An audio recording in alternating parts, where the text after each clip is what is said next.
दरम्यान एकनाथ शिंदेंनी आज मुख्यमंत्री पदाचा राजीनामा दिला आहे। राजभवनात जाऊन एकनाथ शिंदेंनी राज्याचे राज्यपाल CP राधाकृष्णन यांच्याकडे राजीनामा सुपूर्द केलाय।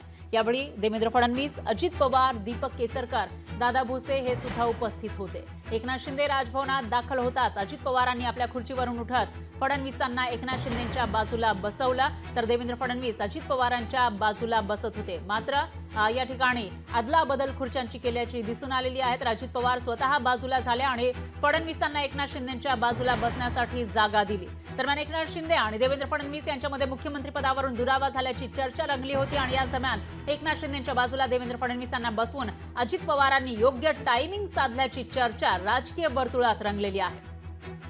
तर जेव्हा राज्यपालांकडे हे सर्व नेते गेलेले होते आपला मंत्रिपदाचा राजीनामा देण्यासाठी, मुख्यमंत्र्यांनी राजीनामा दिलेला आहे आणि त्यावेळेला जे काही घडलं त्याची दृश्य सुद्धा समोर आलेली आहे। त्याच्यामध्ये एकतर शिंदे हे बसलेले होते आणि शिंदेंच्या बाजूला अजित पवार बसल्याचं दिसून आलं होतं, पण कुठेतरी नाराजी फडणवीस आणि शिंदेंमध्ये असल्याची चर्चा रंगलेली असताना अजित पवारांनी मात्र फडणवीसांना शिंदेंच्या बाजूला बसण्यासाठी जागा दिली। त्यामुळे आता ही जी खुर्च्यांची अदलाबदली झाली त्याची जोरदार चर्चा राजकीय वर्तुळात सुरू आहे।